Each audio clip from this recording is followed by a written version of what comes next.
আম্মাজান খাদিজা নবী পাকের কাছে এলো, ইয়া রাসূলুল্লাহ, ইয়া হাবিবাল্লাহ, হে আল্লাহর পয়গম্বর, আমি খাদিজা আপনাকে বিয়ে করতে চাই, প্রস্তাব দিলাম, আপনি কি আমার প্রস্তাব কবুল করবে? আল্লাহ রাসূল বলছেন, ও খাদিজা, তোমার আব্বাজান এত বড় লোক, তোমার আব্বার এত সয় সম্পত্তি, সোনা দানার মালিক, এত জায়গা জমি, তুমি কোথায় আর আমি কোথায়? আমি মুহাম্মদ, আমার তো খাওয়া হয় না, পেটে পাথর বেঁধে রাখি, তুমি কেন আমাকে বিয়ে করতে চাও? আম্মাজান খাদিজা বলেছিল, হে আল্লাহর পয়গম্বর, রতনকে তো রতনই ছেড়ে, আমি জানি আপনি কেমন মানুষ, আপনি চিন্তা করবেন না, আমি খাদিজা আপনার দিনের দাওয়াতের সঙ্গী হব, আপনার জামা কাপড় কেচে দেব, আপনার ভাত রান্না করে খাওয়াবো, আপনি আমাকে নিরাশ করবেন না, হে আল্লাহর পয়গম্বর, আপনি আমাকে বিয়ে করুন। দুজনের বিয়ে হলো। বিয়ে হবার পর সংসার জীবন কেমন ছিল, কেমন ভালোবাসা তারা বেঁচে ছিল, আমাদের কি শিক্ষা দিয়ে গেছে কবি লিখছে, দেখেন, মনোযোগ দিয়ে শুনবেন। কেমন ভালোবাসে নবী আম্মা খাদিজা,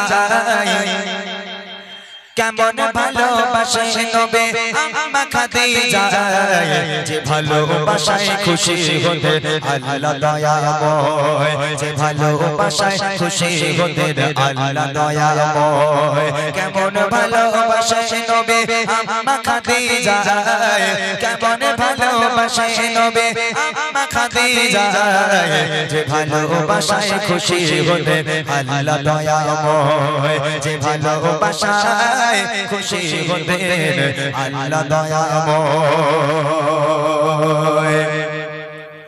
ধনী ঘরের মেয়ে হয়ে আম্মা খাদিজা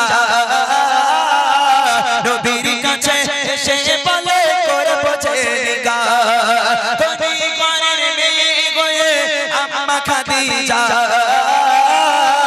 নবীর কাছে এসে বলে করব যে নিকাহ।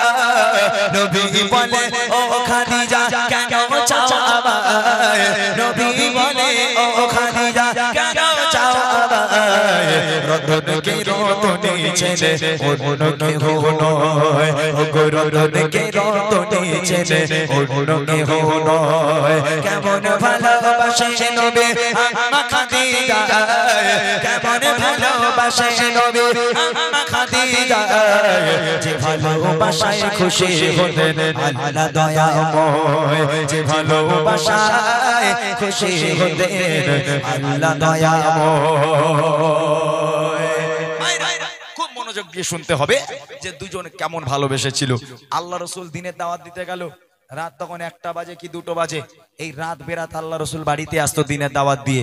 বাড়িতে এসে দরওয়াজা ছিল, দরওয়াজা, এই দরওয়াজায় একবার এরকম টোকা মারতো। কোনদিন আল্লাহ রাসূল এইরকম 2বার টোকা মারতে হয়নি, একবার টোকা মারবে সঙ্গে সঙ্গে দরজা খুলে যাবে। আল্লাহ রাসূল আম্মাজান খাদিজাকে বলছে, ও খাদিজা, তুমি কি রাত্রেবেলা ঘুমাও না? আমি একবার টোকা মারার সাথে সাথে কেমন করে দরজা খুলো খাদিজা, ও খাদিজা তুমি কি ঘুমাও না? আম্মাজান খাদিজা বলেছিল, হে আমার স্বামী, হে আল্লাহর পয়গম্বর, আপনি যখন বাইরে থাকেন আমি খাদিজা ঘুমাতে পারি না, খুব পেরেশানিতে থাকি, খুব টেনশন হয়, চিন্তা হয়, না জানি কাফেরেরা আপনার উপর হয়তো হামলা করেছে, কাফেরেরা আপনার উপর আক্রমণ করেছে, এই চিন্তায় আমি ঘুমোতে পারি না, আমি খাদিজা সারা রাত জেগে বসে থাকি, আপনার অপেক্ষা করি। আমার মায়েরা পারবেন, কোন ছেলে যদি রাতে 1টার সময় কাজ থেকে বাড়ি আসে, দরজা নক করা দূরের কথা, ঘুষি মেরে মেরে দরজা ভেঙে গেল, ফেটে গেল, হ্যাঁ, আমার আঙ্গা মায়ের আসে ঘুম আর ভাঙে না, সেই জান্নাত থেকে ঘুরে বেড়াচ্ছে। হ্যাঁ, বুঝলেন না কেমন ভালোবেসেছিল আল্লাহ রাসূল আর খাদিজা। কবি লিখছে, দেখেন, দিনের দাওয়াত দিতে নবী যায় গো দারে দারে, অপেক্ষাতে বসে থাকে বিবি নিজের ঘরে, দিনের দাওয়াত দিতে নবী যায় গো দারে দারে, অপেক্ষাতে বসে থাকে বিবি নিজের ঘরে, তার চাচা দেবার সাথে তার চাচুলে যায়, তার চাচা দেবার সাথে তার চাচুলে যায়, বিবি বলে আপনি ছাড়া ঘুম নাহি হয়, ও গো বিবি বলে আপনি ছাড়া ঘুম নাহি হয়। কেমন ভালোবাসে নবী আম্মা খাদিজা, কেমন ভালোবাসে নবী আম্মা খাদিজা, যে ভালোবাসায় খুশি হতে আল্লাহ দয়াময়, যে ভালোবাসায় খুশি হতে আল্লাহ দয়াময়। একদিন রাসূল বাড়িতে এলো, এরকম দরজা নক করেছে, দরজাটা খুললো, খাদিজা, খাদিজার সামনে দাঁড়িয়ে আছে। আল্লাহ রাসূল দেখছে আম্মাজান খাদিজার জামাটা এমন অবস্থায় ছিঁড়ে গেছে, ও জামা সেলাইও করা যাবে না, তাবলিও মারা যাবে না। এমন জায়গা থেকে ছিঁড়েছে জামাটা, কোন সেলাই করার কোন জায়গা নেই। আল্লাহ রাসূল আম্মাজান খাদিজার এই অবস্থা দেখে আর নিজেকে ধরে রাখতে পারলো না, হাউ হাউ করে কেঁদে ফেললো। খাদিজা, তুমি কোন ঘরের মেয়ে খাদিজা? তোমার আব্বার এত জায়গা জমি, এত সয় সম্পত্তির মালিক তোমরা, আজকের দেখো আমাকে বিয়ে করে তোমার অবস্থা দেখো, তোমার জামাটা এমন ভাবে ছেঁড়া, আমি জামাটা সেলাইও করে দিতে পারবো না। ও খাদিজা, আমি তোমাকে ভালো রাখতে পারলাম না, সব সোনাদানা এনে আমার রাস্তায়, আমার আল্লাহর রাস্তায়, দিনের রাস্তায় তুমি সব ব্যয় করে দিলে, আজ তোমার এই অবস্থা। ও খাদিজা, ভালো রাখতে পারলাম না।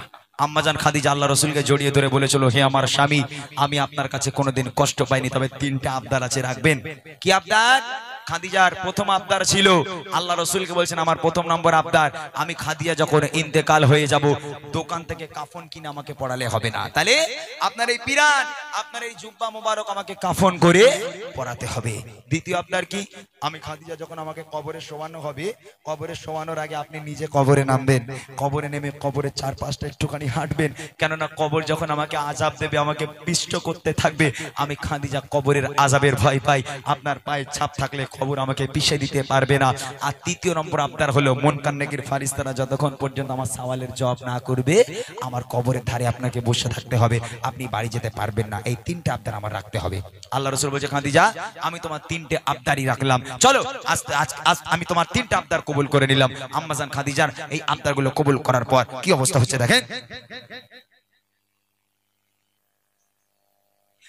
বিবি বলে, ও গো স্বামী, মরণের পরে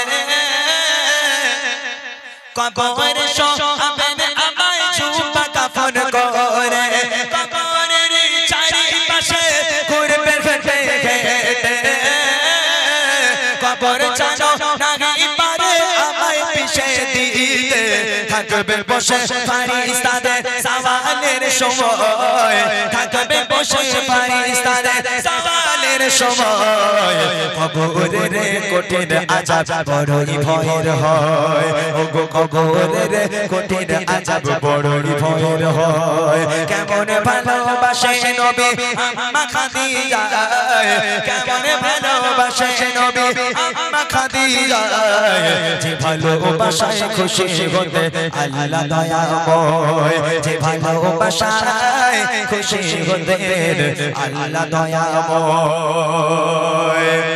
ইন্তেকাল হয়ে গেল, আম্মাজান খাদিজা মারা গেল। প্রথম নম্বর আবদার, দোকান থেকে কাফন আনলে হবে না, জুব্বা কাফন করতে হবে। আল্লাহ রাসূল জুব্বা কাফন করে আম্মাজান খাদিজাকে পড়ানো হলো। দ্বিতীয় নম্বর আবদার, কবরে নামতে হবে।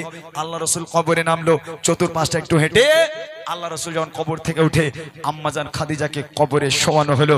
আম্মাজান খাদিজাকে কবরে শোয়ানোর পর এই মুখটা, যারা মারা যায় আমার ভাইয়েরা জানে, এই মুখ কোন দিকে রাখতে হয় আপনারা জানেন তো?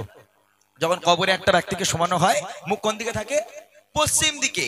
একটা মৃত মানুষকে যখন কবরে দাফন করা হয়, মুখকে পশ্চিম দিকে রাখা হয়। তো আম্মাজান খাদিজাকে যখন কবরে শোয়ানো হলো, আম্মাজান খাদিজার এই মুখটা যতবার পশ্চিম দিকে ঘোরানো হয়, আম্মাজান খাদিজার মুখটা অটোমেটিক আসমানের দিকে হয়ে যায়। আবার একবার চেষ্টা করা হয়, আবার একবার মুখটাকে নিয়ে আবার পশ্চিম দিকে ঘোরানো হয়, আবার অটোমেটিক আসমানের দিকে হয়ে যায়।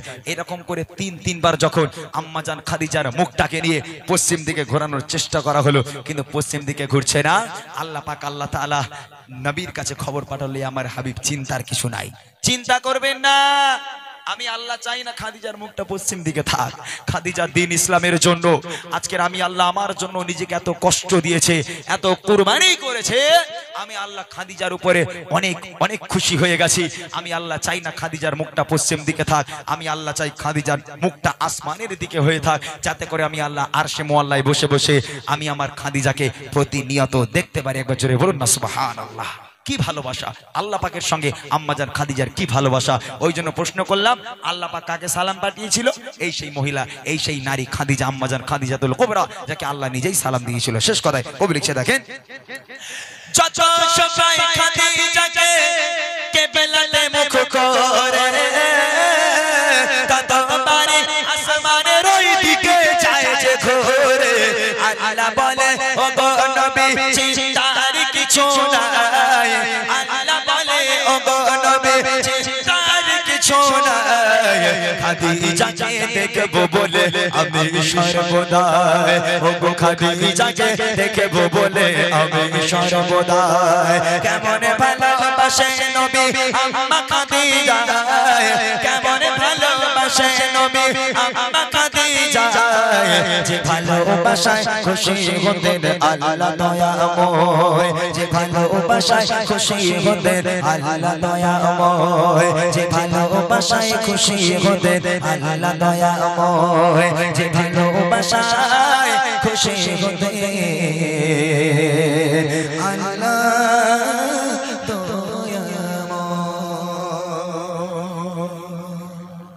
শুনলেন সুন্দর একটি কালাম। আমার ভাইদের রিকোয়েস্ট, সূর্য ওঠে কে দেয় আলো, এবং প্রভু তুমি বলেছো রসুল দেবে না, অনেকক্ষণ ধরে বলছে ভাইরা।